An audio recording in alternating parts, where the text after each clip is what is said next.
Welcome to another edition of the DawgHouse. Before I begin, as you can tell, I'm wearing my El Paso Chihuahuas shirt from when I visited there, El Paso, back in June of this year. Obviously, thinking about the people at El Paso. El Paso was a neat town, very big. So, it sucks to see something like that happen. One thing I'm going to say is that, I'm not trying to make a political point out of this, because, for me, sports is that outlet away from that garbage. But we know that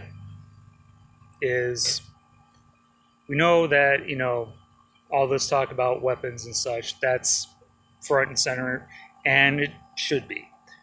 But one thing that we need to stop doing is toning down the hateful rhetoric in this country. The hateful rhetoric, the condoning of the hateful rhetoric, and then the blowing up of the rhetoric on top of that, where it's always front and center. And what sucks about it is certain leaders have practically condoned it. They can say what they want, or maybe not condone it, but enable it.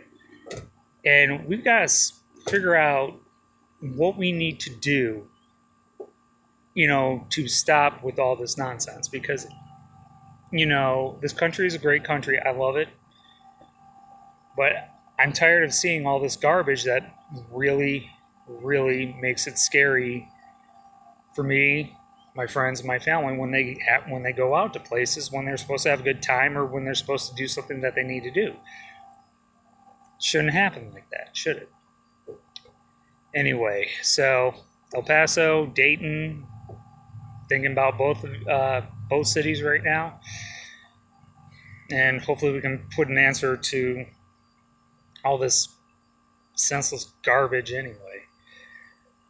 All right, so with that in mind, so you can tell Benny the monkey behind me is on my back. The monkey that is on my back, and I can finally say the monkey is off my back, because while the games are going on, there is no logical outlet for Big Ant to win this week, and I will beat Big Ant 13-6 or something close to that. And with A-Harb taking down the Stash Man himself, or last I saw, I win the division. I'm in the playoffs. Celebration time for the dog. So I am pumped. 4 years in, got in the playoffs. So the monkey is off my back. So it is thrilling to do it. And I did it in a different way. Everybody thought, okay, well, Sad Dog just lit it up pitching and beat Ant that way. Heck, Ant kind of kicked my butt with pitching this week. It was actually me out-hitting Ant in the offensive categories big time. And while this week may have been overshadowed by Reimart's Saturday, where he just obliterated B Green and pretty much has given B Green the ultimate donut in the league. Sorry, B Green. I actually had Reimart done that against me, score would have been way closer, and I won more than a few of those categories on offense. So I actually held my own this week with my offense, which A-Harb last week on the message board and on Slack, and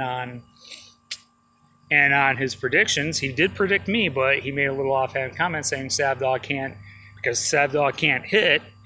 Well, Savdog raked this week, A-Harb. And I think, and again, my offense trending upwards. So I'm not too worried about my offense at this point.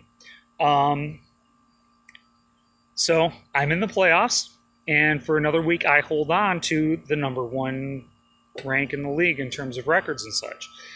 But now comes the big 2 weeks of the season for me. Yes, I've won the division. However, I'm going against, in the next 2 weeks, two of the strongest teams in the league, maybe the two strongest teams in the league. And that is Rymart and DHarp. Now, Rymart has proclaimed that this is the year of the Rymart this morning. Well, he has it. I could see it, but he's also in the year of the Savdog. Now, you guys want to scoff and laugh at the Savdog, but remember, I just won the division title. I'm in the playoffs and have the number one seed. So, you got some time, children, to understand and admit it is the year of the Savdog. So it's going to be a fun run the rest of the way again. But in the next 2 weeks, war is going to happen with the Savdog against Rymart, and the week after against DHarp. Rymart is a more than formidable opponent. He made a great trade with Canadian Dingle. Well, great trade in general. He's going to be a monster. And honestly, any other division he's in, aside from the one he's actually in, he wins. He's a division leader well ahead of everyone else. I mean, heck, he should be in Cody's division, which that would have been he'd also be clinching the division at the same time I have. Anyway, so Rymart, we're going to go at it pretty good. Really don't have much negative to say about you. You've just been slaughtering everybody this year. I think you're a very strong team. Aharb got you twice. What the irony is, I got Aharb once and tied him once. So who knows? You beat me the last time. And this has been a super competitive year with 11 and 12 teams fighting like dogs, trying to get there. And in the super competitive year, maybe in the first ranked team technically and the first one to get in the playoffs. I'm taking that as a huge compliment. And you guys can all say how lucky I am and how all this other bullcrap. Point is this: I'm winning. Well, you guys are all whining that you all got tied last week. I found a way to outluck Cody, which is hard to do in this league evidently because he's won the last 2 titles. But I've been doing it. I've used the waiver wire perfectly this year. Spot starting, or as you guys say, it's spot sharding. I really have benefited from that. Whether people try to spot start against me and they get lit up, or if I spot sharded someone and they deal. It all works out. Picking up guys like Marcus Stroman and Wade Miley have been huge for me. I'm trying to think where my Trey Mancini was a waiver pickup. So for people to say I got lucky, well, you know what? My player, my roster says different. All right. Yes. Did I benefit from some breaks? Again, the week when Aharb had Lugo miss a hold. Yeah, I got some breaks. But, one of those years, it's like a no-hitter. You get, some plays you just figure, okay, maybe it's the ball bouncing that person's way that night. For me, ball has bounced me a couple times this season, but you know what? I'm not apologizing for it. And honestly, I will put my team up against any team in this league. If you guys think my team isn't as good as DHarb, Rymart, or Aharb, or whoever else, I can still put a fight up with you guys. And so far, for the last 9 weeks, 6-0-3, by the way, I have done that. So you guys want to tease about how lucky I am. Guess what? It ain't that much luck. It has been skill this year. And I've gone in, I've busted my butt. So if anyone has anything to say about that, come on. I'm right here. Anyway, so this week we'll try to get back to normalcy. I'll do a trivia question, I guess. I still have about 5 minutes left. So I'll just set my buddy, actually, I'll have Benny over to the side. Sorry about that, Benny. And sorry that that crazy dude last week was using Shane McMahon hammer on you. So I've had a great turnaround this year. Let's be honest. Could it be worse at first this year? It's the year of the Sav Dog. What do you think? Anyway, so we're going to talk about 5 best turnarounds in recent memory. So number 5, I'll start with the one true to my heart, the Detroit Tigers in 2006. 11 losing seasons up till 2006. I really started giving up hope on the Tigers in 06. But they got off to a red-hot start.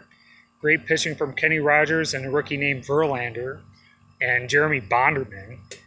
And then with Maglio hitting and a few other guys hitting like Curtis Granderson, a young Curtis Granderson who was raking, they got a big lead. They kind of slipped near the end, got the wild card spot, but they beat the Yankees with the flash in the pan. Joel Zumaya throwing 104 miles an hour on Derek Jeter and Alex Rodriguez was pretty sweet. And Maglio's home run against Oakland made me cry, literally, when they got to send them to the World Series. So Tigers at 06 Tigers at 5. Number 4 is the 08 Tampa Bay Rays.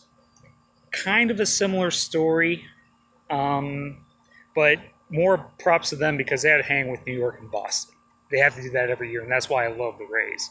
They just do things differently because they have to do things differently. So, they went toe-to-toe with the Red Sox in 7 in the ALCS.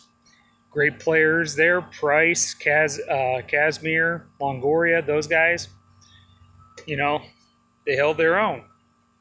And they got to the World Series, but much like Tigers, they kind of fell short to probably better, more experienced Phillies squad. Number 3, the 2001 New England Patriots. Bledsoe gets injured. Tom Brady comes in. The end. The team that number 2 is the team that they beat in '99 that year in the Super Bowl, but it was the '99 St. Louis Rams. The greatest show on turf. Kurt Warner, similar story to Brady, believe it in a way. Trent Green's supposed to be the guy for the Rams. He gets injured. Warner comes in, becomes an MVP and a Hall of Fame caliber quarterback. And a feel-good story there, too. Greatest show on turf. Bruce Holt, Marshall Faulk, that was the team. Super Bowl was one of the classic ones. The Rams won. That was a great turnaround. And number 1, the 91 Braves. It opened up a dynasty because before that, they could not win for anything. And I really don't have to tell you guys, most of you guys are Braves fans or you follow the Braves because you live in Atlanta, except for you, Billy Ball, because you live in Chicago. Anyway, last thing I'll do, because I'm kind of running on that stupid 15-minute thing that YouTube has. Here's a question. The El Paso Chihuahuas. Give me the past 2 places that the Chihuahuas played at. The last 2 places. Because one was kind of a short stop before they went to El Paso. And the other one was a while. And I'll give you a hint on the one place. If you're a soccer fan, MLS fan, they play in this minor league stadium. Anyway, that's it for this week. The playoff clinching Sav Dog says, Sav Dog out. You're Sav Dog.